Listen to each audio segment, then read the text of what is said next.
Let's give them something to talk about. I see the energy running out. I got a planet to run around. Okay, okay. You ain't do nothing but run your mouth.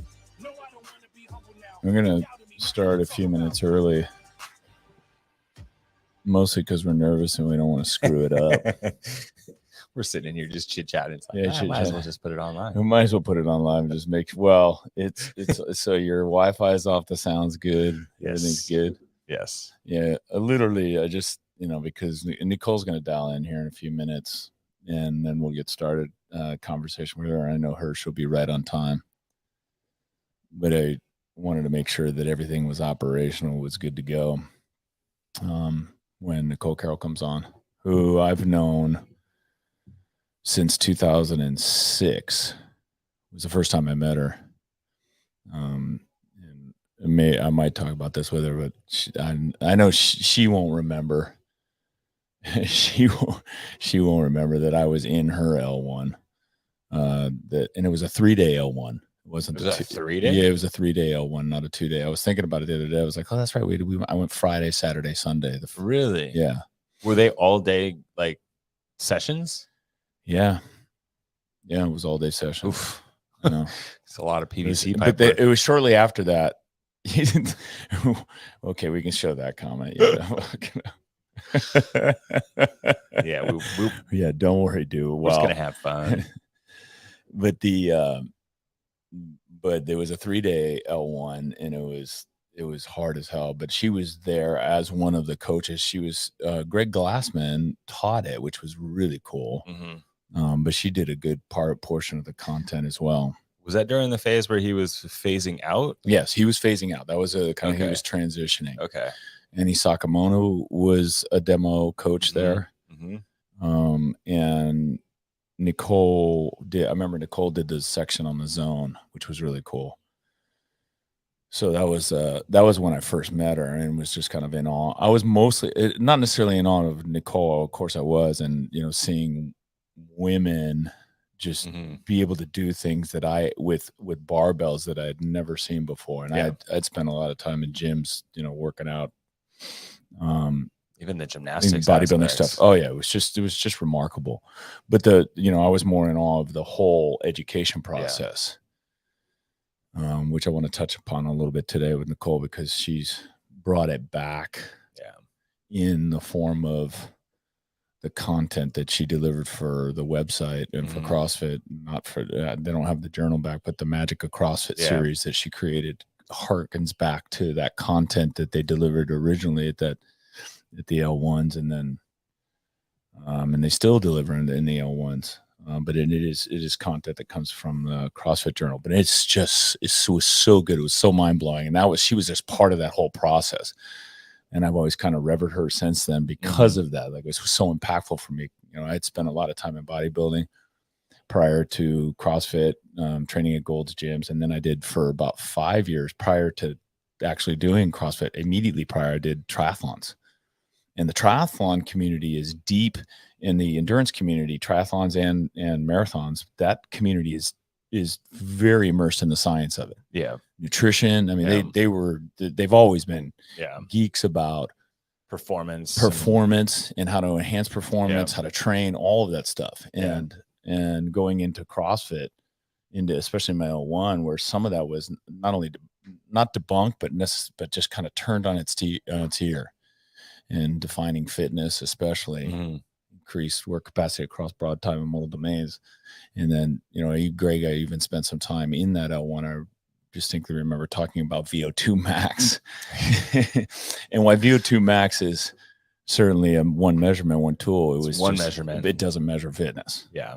It's not it measures, was it 1 or 2 of the 10 fundamental skills of fitness? That's right. Absolutely. And so we'll talk to Nicole a little bit about that and what her inspiration was for the Magic of CrossFit. And for people that are listening, if you haven't read those articles, and they're not, it kind of pisses me off. And I can talk to Nicole about that too. I'm kind of pissed off that they're hard to find on the website. Yeah, it gravitates. So if you type Magic of CrossFit into Google, it'll take you to the videos, and the videos are videos are great. They are. It's a good taste to Yes. kind of take you down the path to the articles. Yeah, but you pull it up on a website and it's got the video, and if you click to YouTube, there's no link to the articles. And same on the CrossFit website. There's like, it should say, hey, make sure you read these. Should be all linked up. Yeah. I don't know if I sound like an old man that, it needs to be in writing. It expands more, right? Like, right. It's more substance. I probably sound like an old man. You are. In my email to our members this week, I talked about what it's like being 60 years old as a CrossFitter and the changes that I've noticed that have come in spurts over. It's almost literally, they seem like they're the growth spurts that I get, or the aging spurts I get, are almost directly in line with the age group changes that I have across. Every 5 years something happens. You age up. Yeah, but it's the interesting thing about it is, so I coached this morning at 5, 6, and 7 this morning. I sent that email out last night, and in it I talked about what it's like, how I now need to warm up for my warm up, and you come in 30 minutes before class just to get loose. Just waking up in the morning, I put my socks on by laying on the bed and then rolling over on my back and putting on my feet. You mean you don't try the old man challenge where you just stand on one foot and you just put one sock on and tie your shoes? I do try that every once in a while, because I know that's like the key to longevity, is to be able to have good balance. We should have that as a score. Like every time you put your foot down, it's like a penalty. Right. So, but anyway, I wrote this article about how, how aging sucks and pain in the ass. I'm stiff. But I consider it like a badge of honor. Like I want to be the fittest, looking 60-year-old guy, at least in my neighborhood. But, I'll take that. And about 6 or 7 members said something to me about this morning. So I thank you for writing that. Thank you for saying that. I feel so much better about aging. Like I'm glad that it's not just me. And especially those that are training that early in the morning. Yeah. Like that's a special breed. Oh yeah, it is. The 5 a.m. crew is awesome, but man, mad props to just being here every morning. Dude, for 50, 60-year-olds at 5 and 6 going for PR attempts. Like, yes. Hitting PRs on benchmark workouts. Like we had some PRs in Jackie last week. I need to come for a 5 a.m. class. I need to come at 4 a.m. I come at 4 a.m. anyway, just so I can set up the damn class. Yeah. But we had a good group of people. So Nicole's going to be with us today, and we'll talk about that. I want to talk a little bit about her background. We've already got a lot of comments, and I bet there's some good questions that'll come up too.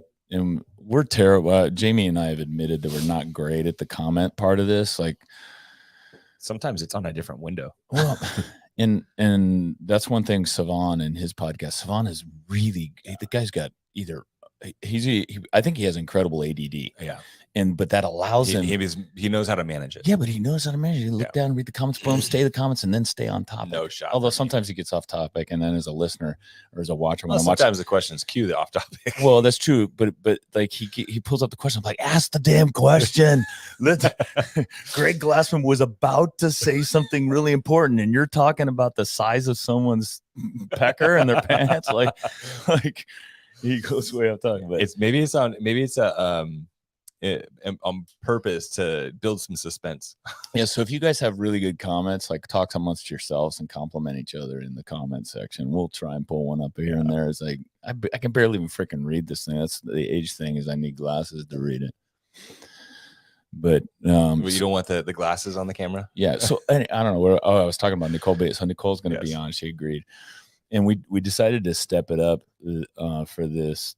We've put in 38 podcasts to this date. And I do, as a result of just being around a long time, I have relationships with a lot of these people. I wouldn't like to sit, I don't want to name drop, but it just happens that, because Diablo, we got started in 2005. I happen to know all those people because they were the only people to know at CrossFit. Yeah. It was Greg and Savon and Dave Castro and those people. So those are who I had relationships with, but we haven't asked any of them to be on the podcast because we didn't want to embarrass ourselves on the podcast.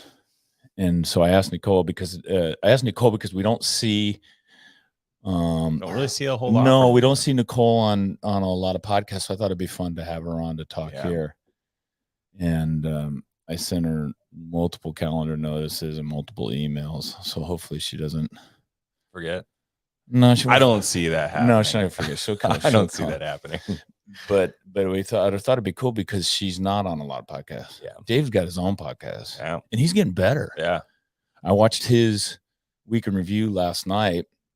He did it on Saturday, and CrossFit set him up with a new MacBook, and it sounds better. His camera's better. Nice. And he actually reads the comments. He goes in. He doesn't do it. He picks out a couple of them and responds. Yeah. To them, right? What he does is, so he doesn't do his live. He does his. Yeah. He does his recorded, but then he goes and reads the comments from the previous week, which is kind of a cool way to do it. And he keeps it to like 30 to 45 minutes. So that makes it totally bearable, bearable. And we try to go an hour and a half. And so we'll go as long as we can. As long as we can keep Nicole on, we'll go. Well, and look, she's here. Looks like she's here. Let's put her in. Am I here? Welcome. Hi. Were you listening to us go? I was like, they're talking about me like I'm not here. So you popped. I was like, hey, Greg. Yes, the other thing. So we're pretty good at this podcast. We had to go 38 podcasts before we could ask you to come in, by the way, because we're not great technicians with it. We don't have a producer. We don't have like multiple. Someone's got like multiple producers. We do not have multiple producers. Well, that's okay. I think this is only like the third podcast I've been on in my lifetime. So I don't. No expectations here. God. Thank you very much for coming on. Yeah, thank you. Thanks for inviting me. Yeah. Well, we wanted to have a conversation with you, and I thought it'd be fun to talk about because there's some cool stuff that have come out of from your team, you and your team, that I thought would be fun to talk about that I think is not getting enough recognition. So we can talk about that. Where are you now? I'm in my home office. Okay. And just home. Okay, cool. And is that in Colorado or is that in? Yeah. So it's in Colorado. So I'm outside of Boulder. Yeah. I'm like 7 miles outside of Boulder, up in the mountains. Do you 1,000 feet above Boulder? Do you train at? I know from time to time I see you at CrossFit Roots. Do you train there regularly? Yeah, I train when I train at an affiliate. When I'm home, I go to Roots, and then I train at home a lot. It's about a 2-hour. Becomes a 2-hour ordeal for me to get down to a class. Okay. So it's a track. I do try to get there because I go a lot harder when I go to class. So yeah. You guys have a pretty good setup there. I saw the event, the Big Fish Foundation event this last weekend, and you guys have you have a great setup there, which would be really, for me, that would be awesome out in the mountains to train, except that I would hate the Exactly. Yeah. No, that's good. So you got everything you need there. Yeah. Yep. Everything I need and more. One of the reasons why I wanted to have you on for this, for a little bit selfish. One, it's because I've known you forever. It seems like forever in a good way. And two, but my community doesn't. At Diablo, we have probably, I'm going to say about 15-20% of our members are OGs. And by OGs, I mean, been with us more than like 10 years. Yeah, 10 years. So I'd probably say 20% or less. Yeah. The other 80% are newer. Yeah. 1/3 of our members have joined us in the last 3 years and don't really know, and are new to CrossFit. And so they don't know Nicole. They don't know Nicole like I know Nicole. And so I thought it'd be fun to have you on just to kind of introduce you as the general manager and director of training and talk a little bit about your history and what you've done with CrossFit. So it's a little bit of a selfish, but then I thought too, for the community at large, it'd be fun for them to hear from me too, from that perspective. I have done a little bit of homework. We both, Jamie and I, have done a little bit of homework just to make sure we're prepared, but you've been with CrossFit since 2004.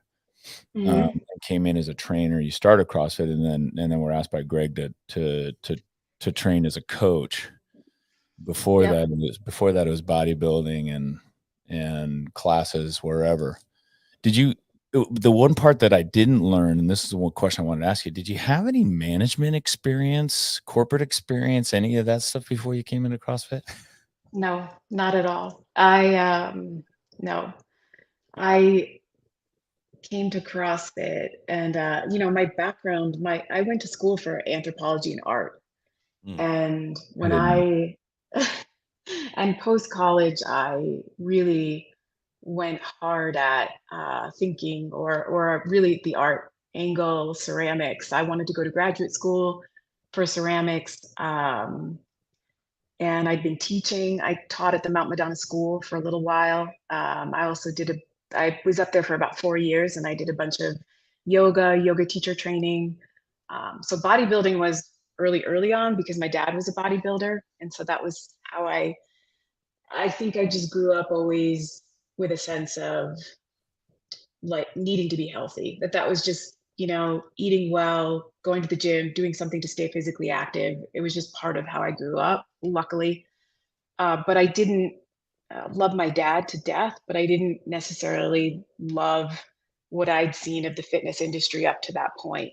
And so I definitely, I felt like it was a bit artless, narcissistic, all the things, right?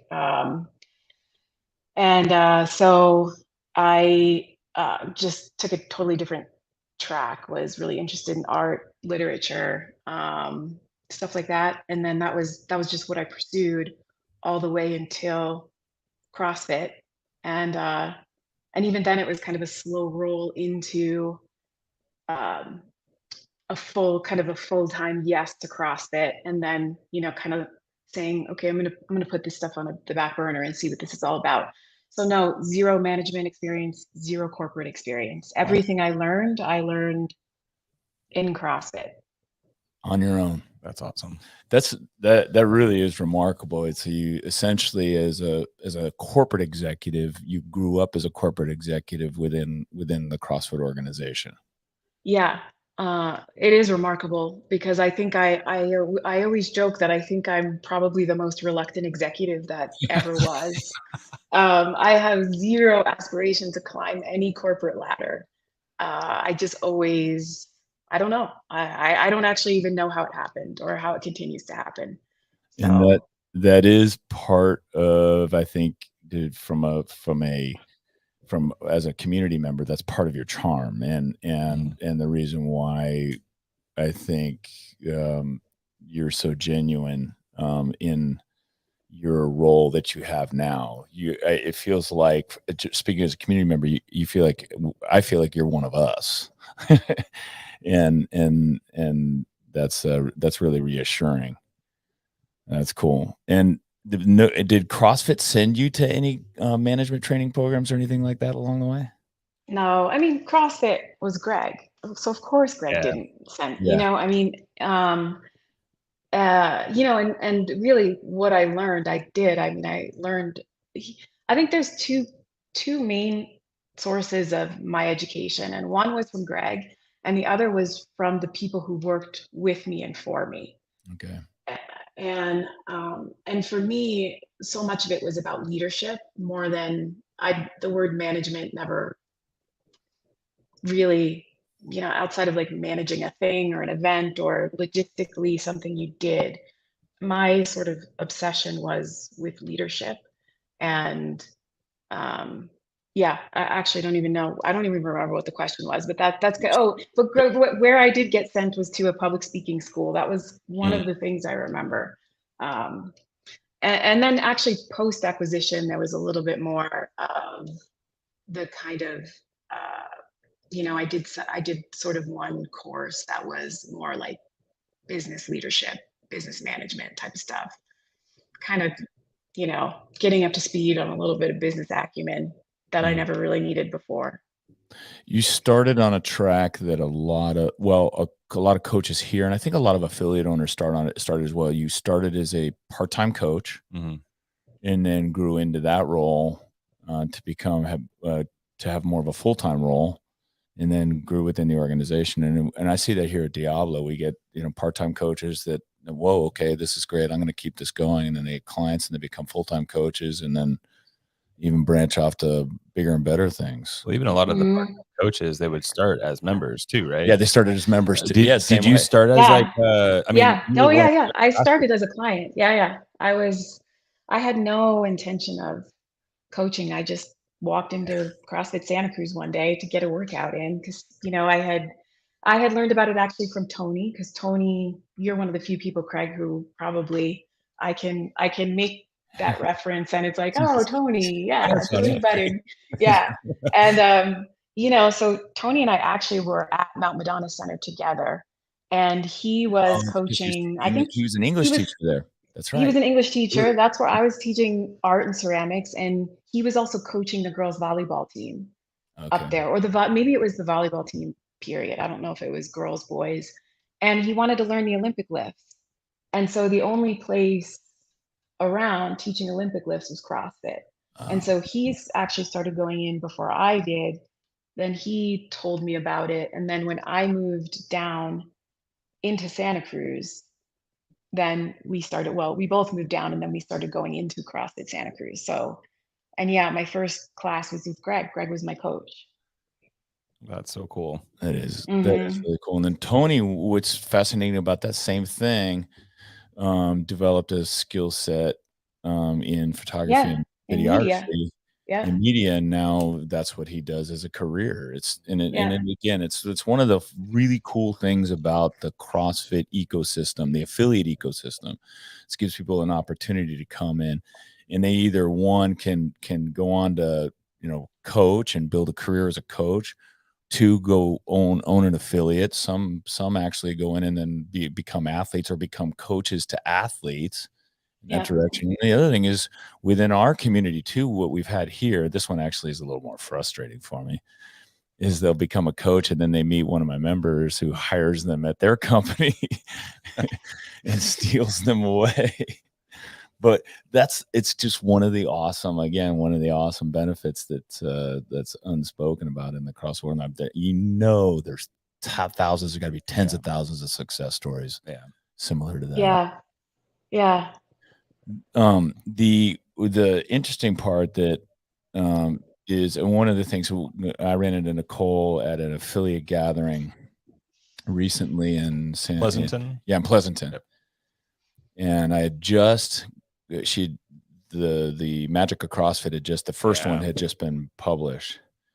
And I read it, and I was really, it connects with me because I know the history of CrossFit. So I know the content just resonated with me. And it was like reading the CrossFit journals, the original CrossFit journals, but only better. Like, it was because it was enhanced with the experiences, obviously, that Nicole's had an artist touch. Yes. And it was really good. It was and I'm not blowing smoke up your skirt, because it was so good. Like, I was like, man, this is really, really good writing out of CrossFit. I haven't seen this in a while.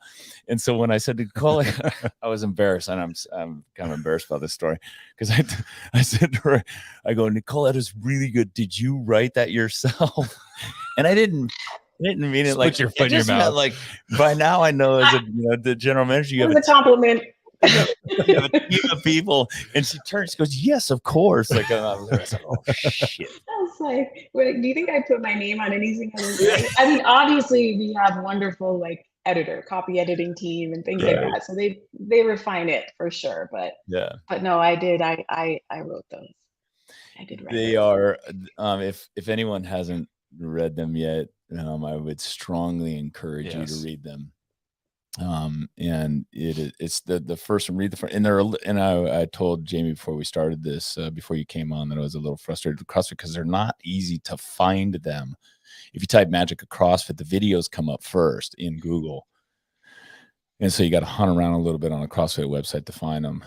But I have to type my name in to find them. Yeah, that's right. That's what I do. Nicole Carroll, Magic of CrossFit, and then I can get them. Yeah. They're on the website. I'm gonna voice my opinion to someone to make sure that they get a little bit more visibility. But I'm gonna I've made them required reading for my coaches. But I want to re-put them out to my members as well. That's awesome. They are it really is based upon the formula. Well, it starts with the Magic of CrossFit, the whole kind of a global description of the whole process, but describing the whole formula, methodology plus the ethos, which is community and the coaches, is that's the sum of who we are. And then there's each one of those is broken down into a cool description and background. And it seems like, and correct me if I'm wrong, but it seems like you drew from the CrossFit journals when you wrote these. Oh, yeah, of course. I mean, I think if I'm a couple things I want to say. So first, my role with CrossFit has changed. I feel like I should, and it's sort of connected to this. So Okay. my title now is actually hard for me, but it's Chief Brand Officer. Oh, I didn't know that. Yes. And so I do still oversee the EDU content team. So it's the team of content developers that write educational content, do the curriculum development. So they are still part of my team. The seminars, the in-person events, things like that, those are led by GM of EDU, who still right now is Dave Castro. And obviously we still work very closely together. But then the other piece of what I do is really working across the business to kind of define, protect, and strengthen the brand, and making sure that we show up kind of on brand or in line cohesively with who we are, what we do, why we do what we do, whether it's on the website or at an affiliate or at an in-person event. So across the business, that's my current role. Very new. I've only been in it for maybe 4 months at most. Oh, super But current. yeah. And so it's and I think the reason, well, I felt like I should first correct the record, but Yeah. second, it's Thank you. also tied to the writing of these articles. And something that was happening that I saw post acquisition, couple years in, everybody sort of, I think, knows the story, the changes, right? Eric Rosa bought it, then he basically left the CEO position, and we had an interim CEO. And in that time, there was a great kind of realization, okay, we need to go back to our roots. We need to really anchor in what makes CrossFit CrossFit. And to me, it was like, CrossFit's got 99 problems, but strong identity's never been one of them. And so we had this all company offsite, and I kept hearing people say things like, we need to innovate while staying true to the methodology. We need to preserve and evolve. And, and it's like, and I was like, okay, that's cool. Really cool. And I'm all for all that. But what was bothering me was I think if I had polled at that point in time all the people in the room and said, what is the methodology? What exactly is it that we are trying to preserve, and why, right? What are we staying true to when we innovate? Because if we can't answer that question, well, then you just can't freaking pull it off, right? You can't do it. And so I actually delivered a workshop, and I used some of the folks from the seminar staff, pulled it together kind of like this 4-hour mini L1 in terms of the movement sections that we delivered. And I said to everybody, hey, I want to promise everybody's going to move. I don't care who you are, how long you've been doing it. If you never did it, this is what these guys do for a living. They take new people and they teach them how to move. And you're all going to do it. And everybody was all in. But then what I did for the lectures was maybe not exactly, but it was what publicly has come to be seen as the magic of CrossFit. And what I did was I really tried to define really, really crisply, but maybe not as elegantly as Greg had done, because I think the problem with elegance sometimes is that it can really be overlooked. And I think you can breeze by something that's written just so simply and powerfully and think, oh yeah, I know what that means, but really kind of you don't, right? And so what I wanted to do was just really unpack it and be like, hey, this is what it means, and what is it that CrossFit delivers? Well, it's unparalleled efficacy, right? And I was like, well, I can't say that because that's kind of dorky, and then I was like, I could call it impact. And I was like, that sounds really corporate. And so I just sort of Nicole-ified it and was like, let's just call it magic. It's just the magic, Right. And it wasn't even really meant to be a very serious thing. It was just sort of like, okay, if I were going to take the key components of what makes us us, and when I originally delivered it, it was simply methodology, the ethos that was born of that, and then the coach was kind of the force multiplier. The coach is the methodology it's a thing on paper until the coach brings it to life. And so, and the ethos part for me, it was really important to unpack that because I wanted people to understand that who we are and our values, this character that I think runs through, or CrossFitters, people attracted to CrossFit. It's born out of what we do and how we do it, right? And it's simple things I think of, like putting our scores on the whiteboard, being brave enough to do that, right? There's a value that is implied and that's continually reinforced in doing that. The fact that we work hard, right? That intensity is the North Star. Like, there are values implied there. And when people are just acting that way, that's where these values came from. And when if you start to pull at the threads of those things, you start to say, oh, well, but intensity is too hard, like some people don't like it. And it's like, yeah, but you're robbing that person. You are robbing that person of something they don't even know is possible for themselves yet, right? And it transcends the physical.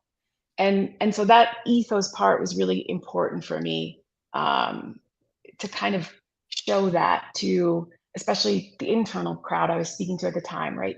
The employees at CrossFit. It was like, yeah, there's the methodology and then there's all this amazing stuff that you get as like these mental, emotional, even spiritual, values and outputs there. But you can't pull the threads of the foundation. That's the thing that has to be preserved at all costs. And with that, there's tremendous opportunity for growth, for evolution, for communication. I think of it a lot like, and I don't mean to sound arrogant here, but I feel like if I were coaching, I could stand in front of any kind of person and get them to try CrossFit, right? And to me, that it's just a communication problem. Yeah. It's not a problem of changing CrossFit. It's how do we get people to understand this is for them? Well, that's all in the way that we communicate it. That's it. And so anyway, that's kind of where that was born. And so we did that workshop, and then Melissa Yinger, God bless her, she was like, hey, we should like do an article series out of this and maybe launch it at the beginning of the year, and kind of to just reignite the community and reintroduce the brand. And I don't think it was a reintroduction of the brand. I think it was, here's what I really think is, for me, telling the community, hey, don't forget, this is who we are. We didn't forget. It's been a rough couple of years. We've got another new CEO, right? And at that point I knew, like, hey, Don's on board with this. Yeah. Right. And I can drive this and feel honest that we are going to protect this stuff as we grow. We're going to grow the right way. And there's a real commitment to that internally. But we all need to remember that too, right? We're all responsible for this brand and how this brand shows up at every coach, every affiliate owner. And so I don't think it wasn't talking to the world as much as it was really talking to us, right? As whether we're HU, coach, affiliate. It's interesting that point there is interesting, because as I reread it just for this conversation, and I read all of them, I thought to myself, man, are we telling our members this? Yeah. And I think in large part we're not. I mean, the first part of our introduction, when we get a new customer, because we go through 6 at Diablo, we go through 6 introductory sessions, and one of them is it's important to talk about what is CrossFit, what is methodology, fitness, the methodology, everything else, but we don't talk about it on this level. Yeah, and I think it's really important to do that. And it will be something we do, and I want our coaches to be able to say these things and understand these things as well, because there is a significant amount of competition there, well-funded competition, who will sit in a big room with a bunch of marketing professionals and advertising professionals, and they'll concoct things that will look really appealing in the fitness world and really exciting, and they'll make it flashy and fresh. But this, as you said, was born out of our experience. This is the root of who we are. We didn't do this. This wasn't created to make money. This was created to help people with their overall general physical preparedness, to improve their health and fitness. And it was through many years of experience that does that. And so in terms of who the audience is, I thought about me. I thought about us. Yeah. I want my coaches to be able to say this. I want my coaches to understand. I want to be able to repeat it to members. I want them to tell it in class when there's dead time, when you're doing warm-ups or mobility. This is an opportunity to talk about these things, because CrossFit is so much more than that. It is not just it's not just a workout program. Yeah, it's not a workout program just to bring people in with cool lights and great music, which is good. That's great if you want to get started that way. But if you want to change your life, with respect to or it's that's cool. That's super meaningful, and that's something I'm going to put in place. And when I talk to affiliates too, and I hear affiliates, you get affiliates that, CrossFit's dangerous. They need to tell the story of why it's not dangerous. Yeah, where that all came from. Yeah, but no, we need to go right back to focus on, like you said, like the grassroots, as far as like where this came from. That's why we're doing it. That's right. Why the intensity is important. Figure out the best ways to communicate to people that are hesitant. Interesting. Related to that, when I do talk to new people, it's constantly varied functional movements, and I said there's one. These 2 are great. Constantly varied functional movements. Those are great. The third one's why you're going to quit. And they laugh because it's the intensity part of it. As you mentioned, that it is. Do you feel like, this is something I wanted to mention too, is you feel like there's different generation of CrossFitters out there? I want to say one thing. It's why you're going to quit, but it's why you're going to stay. Yes. Because nothing will deliver. The reason, when I think about it, and so the one luxury I have had being in bodybuilding, running, all the things, and this is anecdotal N of 1, but I think probably a lot of people can relate. I've done so many things for so long, nothing delivered results like CrossFit, right? And it's hard for us, I think, that have been doing it for so long to think back. But I have that story that I lucky enough to tell, is that 3 months in, I remember getting up I was in a hotel room. I got up and I literally was like, okay, my feet hit the earth different. I feel I had this moment of, I feel like I'm taking up more space, like I'm taking up the space I was born to take, like just this. And I knew in that moment I'll never do anything else. And I still feel that way, right? And it all of the physical, and that was 3 months in. And I think if you're doing CrossFit consistently 3 times a week for 3 months, you are going to start to feel things, the benefits. It's like eating well. You don't know what you don't know until you try the zone or try whatever, right? Whatever it is. And then you're like, holy shit, I didn't know you could feel this good. Yeah. And people can't articulate it, but that's what it's, the intensity, the results. That's what makes CrossFit so sticky. Now, delivering on that, right? Like that's the tricky part. That's the part where that's the art of coaching. But I delivered a lecture in the UK for the affiliate summit. I was like, intensity is our North Star, right? CrossFit didn't invent squats, running, pull-ups. No shit. Yeah, we didn't. But I'll tell you what we did do. We defined fitness and we defined health in a measurable way. And the key to that measurability is work capacity. It's power, it's intensity. right? That is the key. It is also the key to the results. It is why we can say we are the safest, most effective, most efficient program, right? Because when you're optimizing for results via work capacity, you have to optimize for safety. You have to optimize for efficacy and efficiency. What does that mean? You got to move well, work hard, and have some fucking fun, because that's what keeps people showing up. And you can define fun however you want. Yeah. Like you could say what fun is. Fun is the piece of like, how do I just get this person enjoying themselves enough so they want to keep coming back? And that's going to be different for everybody. But we don't change the program.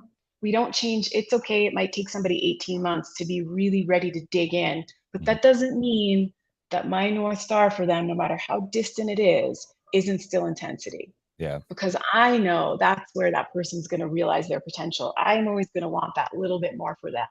That is that is what will distinguish us in the marketplace. It is what gets the results. It is why CrossFit delivers. I call it like a Trojan horse of goodness.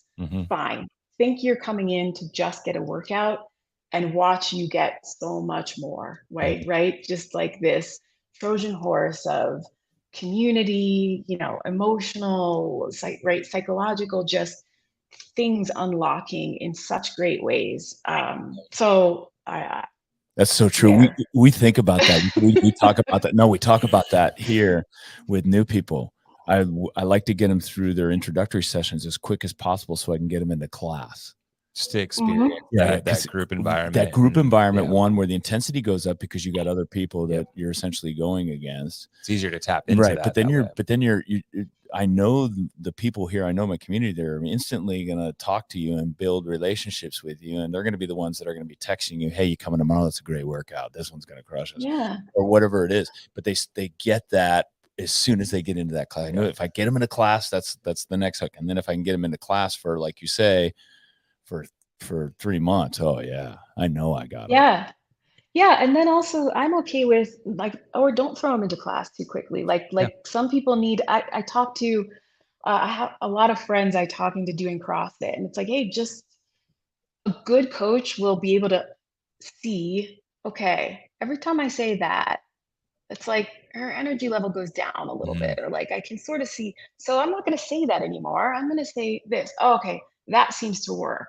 And like, if I say that, I can get another squat. I can get another this. I can get right. And it's like, and you're just following that, right? It's like, I think of it like navigating the ocean, where it's this complex human creature, right? So it's like very simple. We know like the methodology, the North Star, right? It's the intensity, right? Like I said, right? Move well, work hard, have fun. Okay, awesome. Now I've got this complex creature that is a human being in front of me, bringing all of their everything, right, to the table, physical, emotional, psychological, all the things. And that's why that's coaching. And then it's like you're kind of taking those universal principles, and then you're using all of the tools, and this is why you develop as a coach to reach that level of mastery, which is what it's like being an expert navigator. There's wind, there's waves, there's ocean, there's storms, there's right. And it's like, you got to know how to navigate that and stay on course, right? It's like a group class. There's this one, you know what I mean? But you got it. Like the master knows what to do there. And the work of becoming a great coach is learning how to do that better and better over time. It's not, at the first sign of a storm saying, fuck it, where's Jupiter, right? Because that's how you get lost, right? That's not having conviction. That's like just getting tossed around without conviction, and you just get lost. So I just think like that I always think about the wrong trade-offs versus the right trade-offs. And I think the right trade-offs is that where you're navigating towards the objective, you're not changing the objective. You're not saying, well, CrossFit's too hard for this person. No. Right. You know what that means? Right. You're not as good of a coach as you need to be. Yeah. That's what I think. You found anyway. Because we know the methodology. But that might mean someone staying with you for a year and a half in one-on-one, maybe until they're ready, And there's nothing wrong with that. I mean, no, not at all. Get so much more out of that, and that's how you also generate a great relationship with somebody. Oh, that's true too, right? You get a long-term member that's also going to be a huge part of your community. What in Mhm. your mind, what makes a great, what qualities make a great coach? If you're hiring a coach or you're evaluating a coach, what are the qualities? Is it emotional intelligence? Is it the skill sets to be able to, communicate verbally well? I think emotional intelligence would be high, really caring, Yeah. and having had the experience with CrossFit themselves that has led them to believe there's something significant there. I actually think from there, and like, hey, I had this experience. I want to pay it forward. To me, there's just something like fundamental requisite, and a lot of times those are the people that show up at a level one, or they leave the level one feeling that way, which is great. And then emotional intelligence is very, very helpful because that's a hard one to. It's like almost anything else is teachable. I think uh, the rest is teachable. I mean, it's like what are the like really caring, having the direct experience with CrossFit yourself, really caring about paying that forward to Mhm. other people. And then, yeah, some semblance of being able to pick up on cues from other humans is a good, it's a good, Being able to read it what can be a hard body one to language. get over. Yeah. Yeah. Uh, 2 years ago or so, I had the privilege of attending a conference when Nicole was there with a group of affiliate owners from around the country. And there were some damn good affiliate owners there. Um, and including like CJ. Yeah, you can help me with the names for all the people that were there, but we had CrossFit Maximus was there, and then Alan Shaw from CrossFit Oh, Rhapsody yeah, was yeah. Yeah. Yeah. super good. And then one of the things that they had us do when we were all there, these guys are all successful, multi-year successful affiliate owners. Some own multiple affiliates. Craig Kenny was there. He has a couple of affiliates, but we all had to stand up and introduce ourselves. And the first thing we were asked to talk about was why we opened our affiliate. In this was unprompted. Nicole Christensen from Roots was there too, and then Lisa was there from Lisa Ray from Flagstaff. And these are people that I all look up to and I trade information with from time to time. And every single person, unprompted, because we all kind of had prepared notes in advance for this. Every single one of them got up and said, I started this because I wanted to help people. That was the common thread. And these were all successful affiliate owners. So I think you're right. I think you hit the kind of nail to the head. Like, first of all, you've got to want to, so there's a selflessness and a desire to want to help people that helps make a great coach. Same thing, I think, with an affiliate owner.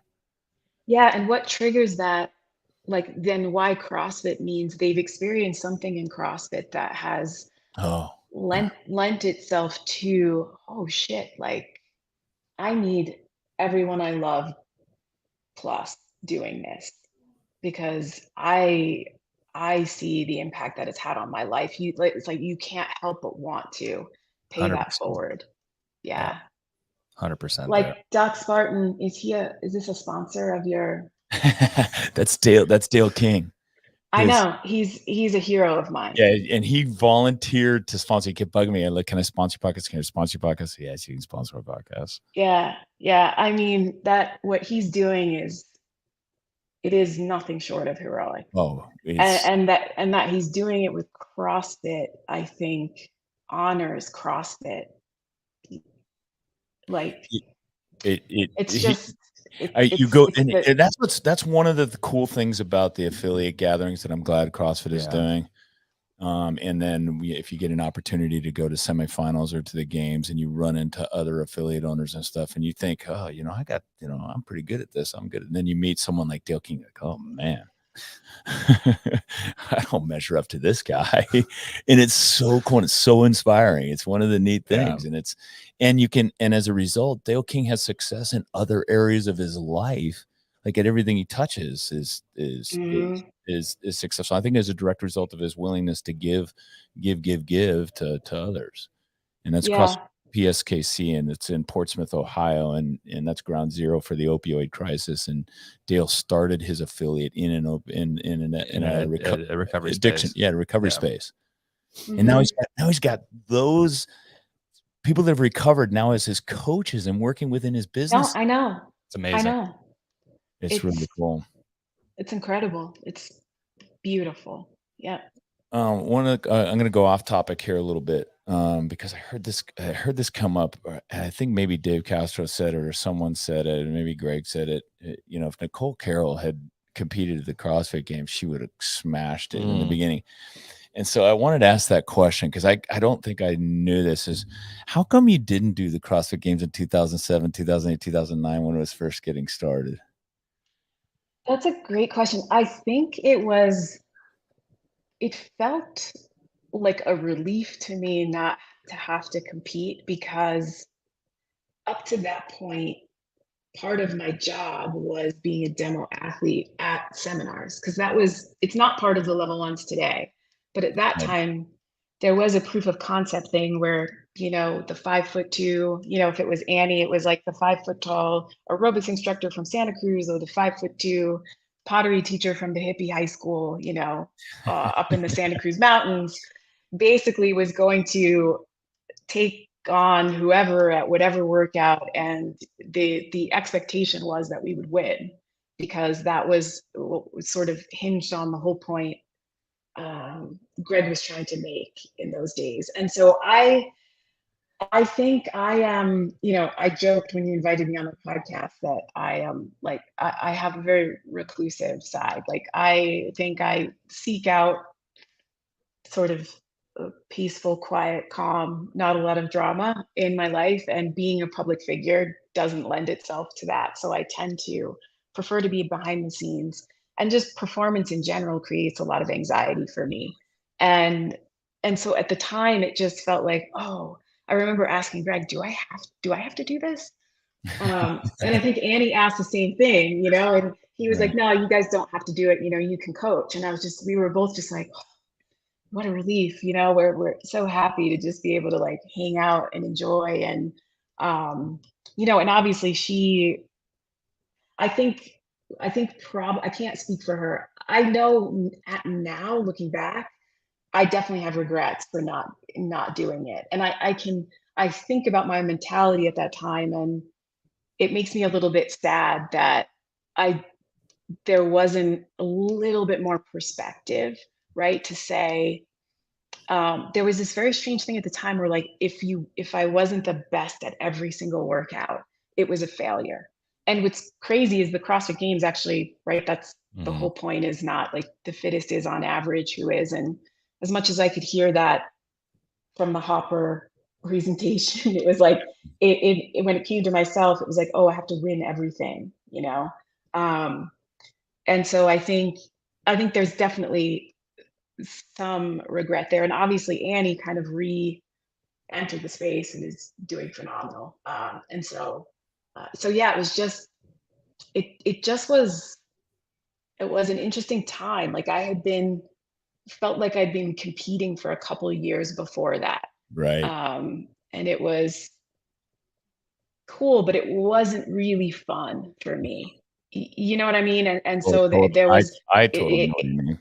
in the moment, it was just such a relief to be like, oh, cool, I can just like drink a beer and yell at people out here, in the powerlifting or the yeah. I've told numerous CrossFit athletes that get close to burnout or are feeling frustrated or not content with CrossFit. I go back to class. Yeah, go back and join class. Yeah, that's where you started, right? There's something about just being part of that and away from the need to be the winner of every single workout. Yeah. I do. So you were a lot on the videos in the early years, and everyone's fond of showing the Nasty Girls video, and that comes up in a workout on the CrossFit.com. That video goes around, which is really cool, and it was inspirational. Super inspirational. And back in the day, for those of you that are big into media and social media, CrossFit was at the time, like, we were the only ones that had YouTube videos. Tony Budding was kind of ahead of the game there. That's what roped me into CrossFit in the first place. Me too. It linked me right into the CrossFit Journal. And do you have that one? Hours. Do you have that one video queued up? Sure. So this is the one that I used to show a lot when I coached back in the day, because we would do this workout from time to time. And I used to tell people, you need to know your number. This is the number you need to know. And it was Tabata squats. And I would show this video, and we'll show a little bit of it just here at the end. But what's cool about this is the number. And there's Annie on the right and Nicole. And Michelle on the left. Yeah. And watch this speed of these squats. And of course, then I start to get a little Andrew Hill around. I'm like, wow, okay.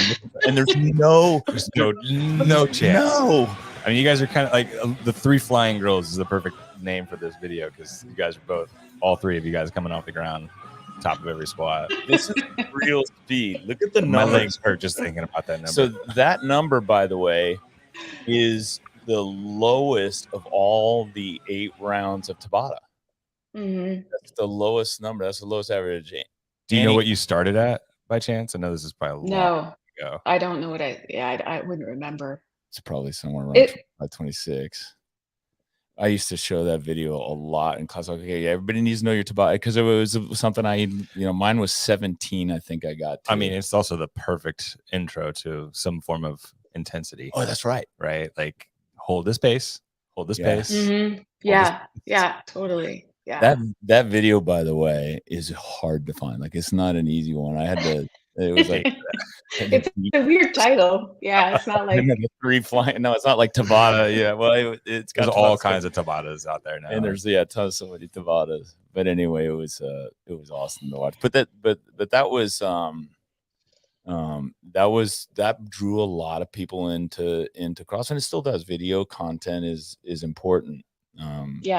To bringing people into what we do and introduce them to what we do. Now we've got as a coach, just to transition to the coaching side of this. We have level 1, level 2. I love my level 2, and level 2 is great. And I can't say enough and I use the opportunity every chance I get when I talk to coaches. And it took me, I waited 10 years to do my level 2. Sorry. But it was, and I did it, and I was like, oh, why did I wait this long to do my level 2? Why did you wait? I'm curious.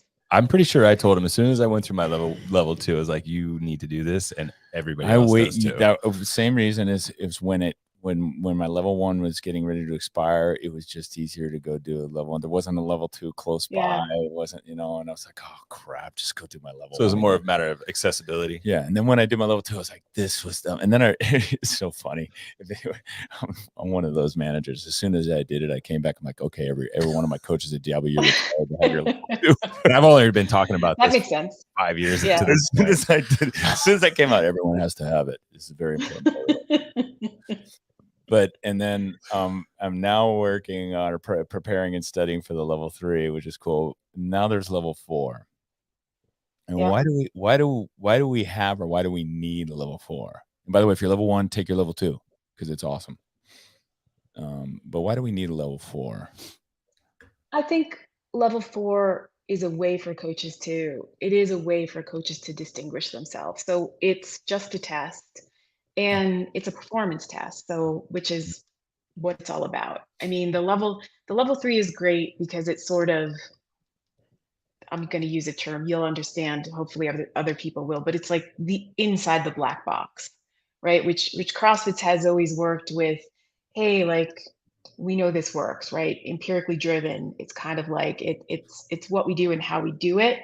Understanding what's under the hood, it was sort of secondary to that, right? Where opposite was true for a lot of other things on the scene at that time, where it was always read a book, take a test. Meanwhile, you've never actually like squatted yourself, or let alone taught anybody how to squat, right? And so that's why we start with L1 and L2, and then L3 is kind of, okay, great. Well, what's kind of this synergy of kind of academic learning, right? What's inside the black box, and then how do you apply that every day? So there's one step beyond just like memorizing is what we intended that to be. Then the level 4 is kind of putting it all together, and an opportunity for you as a coach to just distinguish yourself and say, hey, I'm a good coach, right? Like I'm a good coach. Yeah. By this rubric that we've created, which is, I personally, am, I guess, well, maybe not personally, but professionally very proud of, and I don't think it exists elsewhere. We have a very definitive, distinct rubric for creating good coaches. Yeah, we do. At least on that, and I think we can expand that out. The article, "What Makes a Great Coach" by Matt Swift, and he talks about the LARC model, and we kind of brainstorm that together. And Matt Swift is brilliant, so I always loved, like going back and forth with him. And it was like this LARC model of leadership, application, relationship, and knowledge.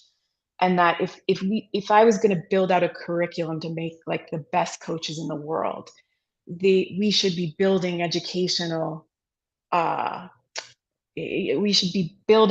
opportunities across each of those, right? Leadership, application, relationship building, and knowledge. And so there's that. And I think that even encompasses the 6 criteria that are used for the L4. But just in terms of what you walk into a gym, there's 8 to 10 people on the floor, like 3, 2, 1, here we go. What can you do? Teaching, seeing, correcting, presence and attitude. There's an application component to that, which is just threshold training. I mean, are you, it doesn't really let you sandbag in terms of like, oh, well, we're not going to go that hard because I'm just going to work on helping people move well. It's like, nope.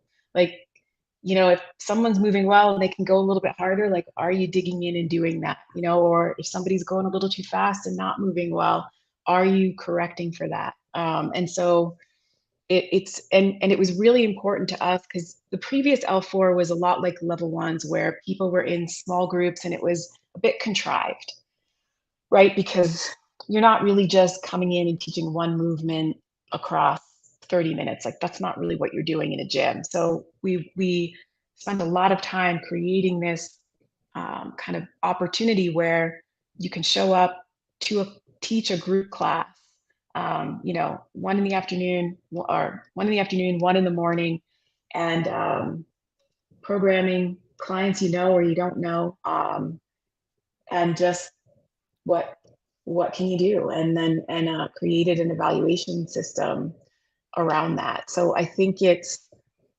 drives. I like to think it drives people to be better. I like to think, especially CrossFitters, it drives to be better, right? Because we're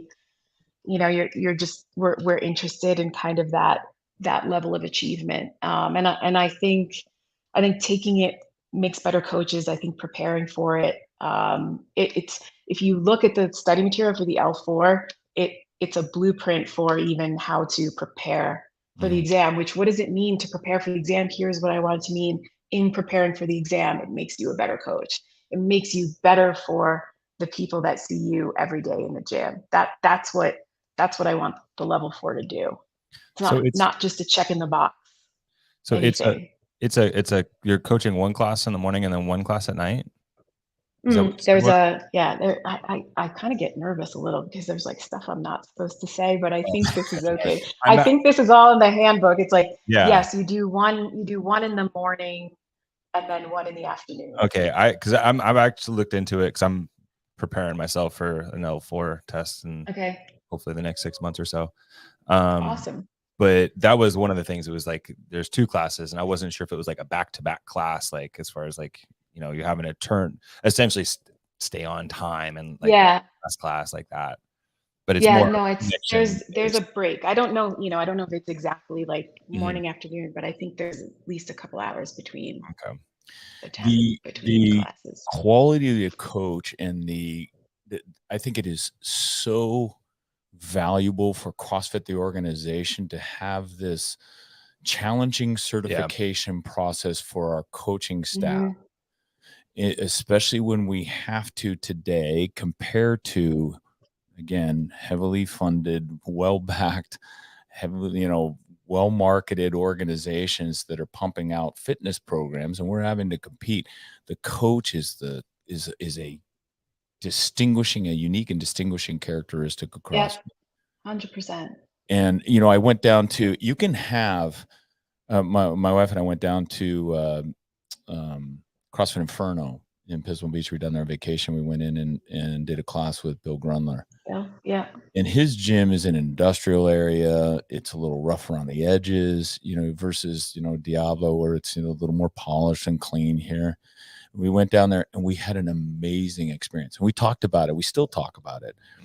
Annie Sakamoto posted about her experience there too. Yeah, I saw that. Because Bill, we happened to catch Bill was coaching that day.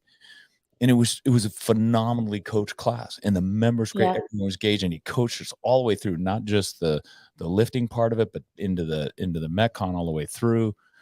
And I left there. I didn't even think about what the gym was like. Yeah. All I thought about was, man, that was great. I had The an overall experience. awesome workout, and he gave me a couple cues on my cleans that were phenomenal. So you're saying he made a connection with you? Yeah, he did. He made a connection with me. But that is so you can have a really nice, pretty polished gym. Yeah.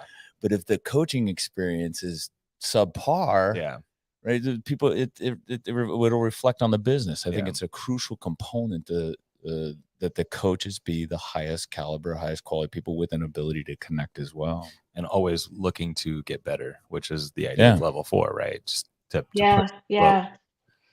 No, but I agree with you, because there's white space there. Our shiny competitors don't want us to know it, because what you've got is an imitation of what CrossFit looks like going around right now. But they can't imitate like what CrossFit is. There is no how are they educating their coaches? Where's the coach education? Where are they coming from? Yeah, that's right. What right? Yeah, what standards are they being held to? Who's holding them to them? That's exactly right. And as a result, they end up with more turnover. But those are the questions people need to ask. But to your point, the members will feel it, right? I think it is the distinguishing, I guess, from the HQ perspective, it's like, that's what I'm seeing is like, that is a white space. So when we put our shiny marketing dollars to something, we should make sure we're putting our dollars to telling that story, because man, we are educating, we are credentialing, we are professionalizing coaches still. And that's still, nobody's imitating that. Still, nobody's delivering on that. But for the member, to your point, Craig, it's like they're just going to come in and be like, holy shit, like this is nothing like Orange Theory or insert name, competitor name here, or whatever it is. It's like this is completely different, right? This is actually coaching, and all of us HQ affiliates and affiliate owners too, understanding like that. That's it. Like that quality of that service it's everything. And it's funny too, because internally, sometimes I consider coaching everything that happens from the moment somebody steps through the door of a gym. That was just always how I thought of it. And now being in this world where some of that is thought of as sales, Craig, you're probably more familiar than this than I am. But, I just always thought what I was taught was somebody's walking into the gym, you greet them, you smile, you ask them about them, right? Like just kind of like, and I always thought that's part of my job as a coach. Like that was the expectation that was set for me at CrossFit Santa Cruz. So when I say coaching, I'm not just talking about, okay, everybody's on the floor now, ready to be warmed up. It's like, it's everything that's happening in that gym was part of relationship building and welcoming, and it being about them and their experience. And now, so I have to, sometimes I'm like, okay, I get it. Like sometimes that's called sales in some worlds, right? But for me, it's all one.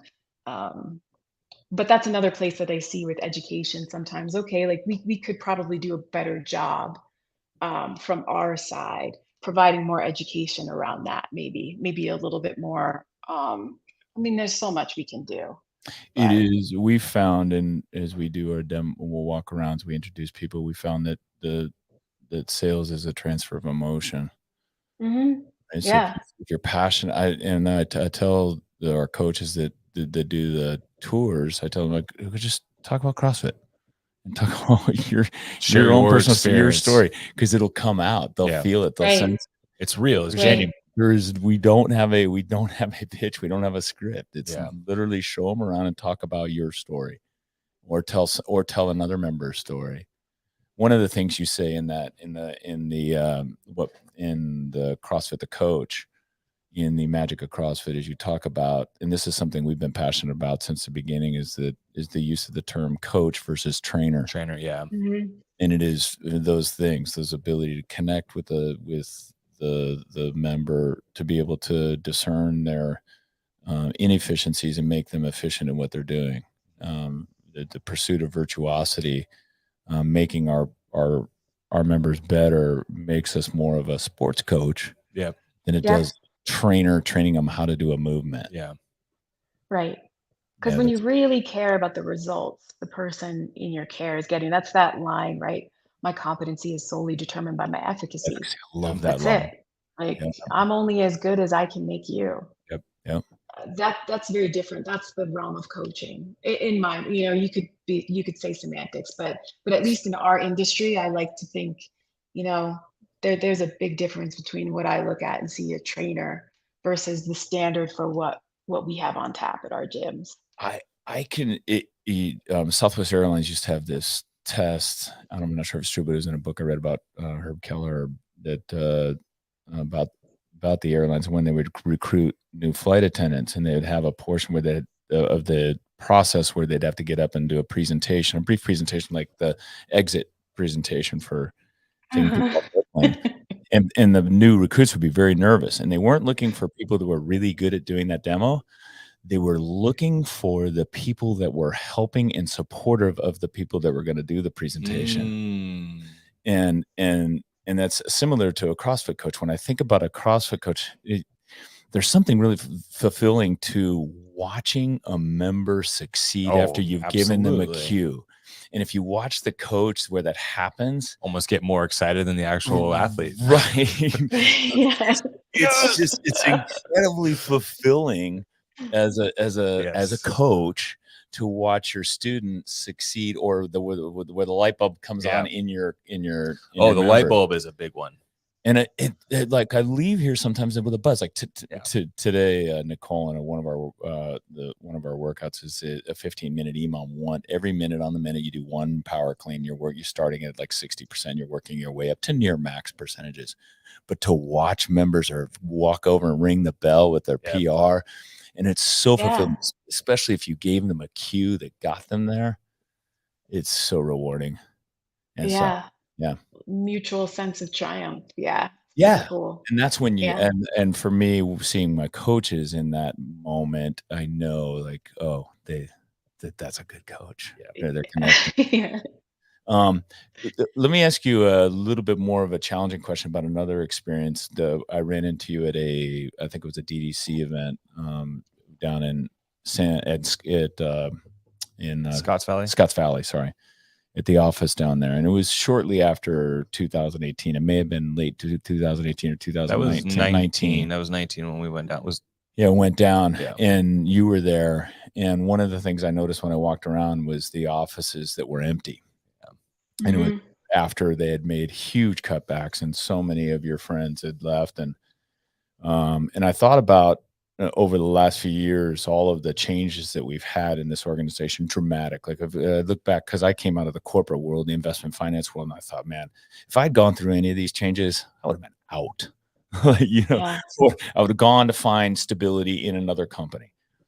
And I look back on those times at how difficult it's been to see friends leave and friends come and go, and then the changes at the top, and then yet you're still unrelenting desire to preserve what is great about CrossFit and the history of CrossFit and basically the integrity of CrossFit. But why'd you stay through all that 2018 through 2022 till now? I mean, it's remarkable to me. I'm super grateful, and many people are, and I know everyone that's on this podcast is grateful as well. But how did you make it through that, and why'd you decide to stay? Well, maybe I could tell a story. I actually recently, we were in Tahoe for an executive team meeting, and Miles from Avalanche CrossFit, He's been an affiliate for, Yeah. right, I don't know, God knows how long, maybe 12 years, 15 years. And he took us on a hike one morning, and he stopped at one point, and it was like this beautiful overlook. And he just started telling the story, and he's an incredible storyteller. And he said during the pandemic and all this shit going on, and it was like the world was closing down and losing its mind, the tweet, the this, the that, and like all of this stuff going on. And then as things started shutting down, and he said, all of a sudden, I had people coming to me saying, Miles, you can't close the gym. Like, you can't close the gym. I don't know what I'll do. And he literally said, like, people's starting to dawn on him, like, oh, like people's lives are depending on this. Like, this is some real shit. Okay, let's do some burpees, and let me black out my windows and let me put myself in whatever kind of personal jeopardy, right? Civil disobedient, God bless them, and the moral courage that fucking takes. And let me serve these people with CrossFit. And that, to me, that's it. Like, if I can be any small part of making sure that people like Miles can keep doing that in the world, like, I've done something worthwhile with my life. And CrossFit is the thing. It's the thing that can do that for people. Tell me what other fitness program, and I don't mean this like anything's better than nothing, right? And it's like, but like the docs, like what Dale King is doing, what Miles is doing, what you did, what the 180 Project in the UK, there are people using CrossFit to save lives, literally. Yep. Right. And it makes the world a better place. And I know I sound very Pollyannish when I say this, but we are purveying like such a degree of health and wellness, let alone fitness, in these strong local communities with these owners who are just so fucking dedicated to this 100, 200 cohort, right? Peppered all over the world. That makes the world better. That genuinely makes the world freaking better. And like, I'm in for that. I'm in for it. And that, like, that's why I can, what it's like, I believe in, I guess I just believe in the people who believe in this thing to that extent, that they're doing so much good in the world. And I want to support that. So I don't protect it for its own sake. I don't protect it to be dogmatic. I don't, because I've got some dog in the, it's like, I want to protect the things that just allow us to keep delivering on that. And awesome too. Like, yeah, let's grow the shit out of it. You know what I mean? Cool. But I guess and I have great support system. I have an amazing partner, Tosh, and I have incredible friends and who just, and coworkers, and and they're included in that, folks on seminar staff, the work that I see them do, the way they do it, that team, those are the things that really keep me going, even when it gets really hard. It's, again, these are things that I want my members, my coaches to know and understand. And it about CrossFit is that the power of CrossFit and what it does for people and what it does for, and how it influences people like you to go above and beyond and endure what you endured for 4 years, to stay with it, is really just, it's really remarkable. And it's more than something that was just concocted by a group of people sitting around figuring out how to make money. It's really, Totally. really remarkable how powerful CrossFit, the methodology and power, and CrossFit, the religion almost is, for all of us. And so you said the North Star for CrossFit trainers has always been an unrelenting commitment to athlete results. And I couldn't agree with that more. I think that resonated with a lot of people. But I guess we can kind of end this. I don't want to be corny or some Pollyannish as well, but you are, for me and Diablo in our community and a lot of the OGs, because I talked to a lot of OGs, Nicole. You are a North Star for us, and so we're grateful for that, that you stayed, because it validates, okay, all right, shit, I'm gonna stay with this. So we are grateful to have you as a North Star for us as well. So thank you for bearing through all of that, and then continuing to lead. I love that you're head of the brand. Yeah, that just like was the best part of this podcast for me. That's cool. Yeah, because I know someone that It's a knows. bit daunting for me, but I think it's a good spot for me. So I'm figuring it out. I'm pretty sure you'll figure it out. Well, listen. I think. Oh, okay. We can. Go. It's funny because people ask me about the religion thing, and I know I get so excited. It's like, oh, it sounds like a religion, and I guess for me, it's like there are so few things that are just unequivocally good things. And to your point about what Greg created, it wasn't created to make money. It was created to make people fitter, right? Yep. It was created to produce a broad, general, inclusive fitness. And what he did was he stripped away all the bullshit that was created just to make money. And what we were given was this gift of something just genuinely effective.